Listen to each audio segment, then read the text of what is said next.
Hey, Mike here. I am out at a property for a client and was just thinking about things that we want to consider when investing in other states. We work with a lot of out of state investors, and not everything's the same. So, West Coast, Midwest, East Coast, you name it, things are a little bit different. So, you want to make sure that you ask some of these questions. Dig a little bit deeper so that you know you don't accidentally step into something that you didn't know because it's just different in a different state. Here are 5 things to consider when you are investing in another state. First things first, make sure that you understand the contract. So contracts are different. There's different terms in them, things that you can do in some states, things that you can't do in other states. And so make sure that you ask the agent that you're working with, what specific things do I need to know about this particular state? So as an example, earnest money runs a little bit different. In some states, it's more implied that you might lose earnest money if you back out. In other states, it's implied that you get that earnest money back. So you have to understand what the contract says so that you know whether or not you're getting your earnest money back. The other thing to consider is cancellations. So every state does cancellations a little bit different. So you want to make sure you understand when can I cancel, if I cancel, when can't I cancel, and how does that work? So those are all things to consider when you're thinking about the contract. So make sure you understand what's different in this state in regards to a contract. The second thing that's really important is inspections. So what are the things that are covered in an inspection? What other types of inspections do you have to have? So some people are surprised in Minnesota, we don't do termite inspections because guess what? It's cold and the termites don't like the cold.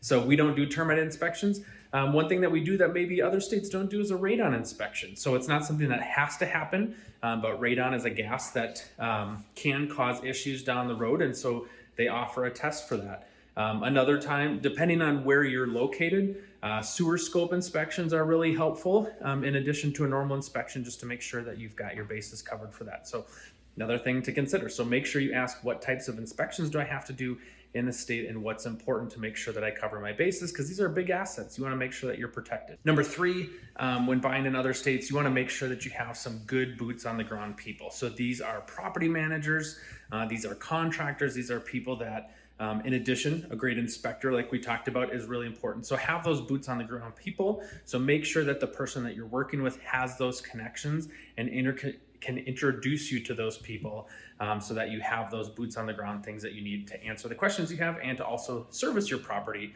moving forward after you get it. Number 4, you want to make sure that you understand the city, the state, and the county laws in regards to rentals and what you can and can't do. So every city's different, every county's different, every state's different. So make sure you understand what you're trying to do with your rental, that you've covered what those laws cover in that city, in that state, and in that county to make sure that you're on the up and up.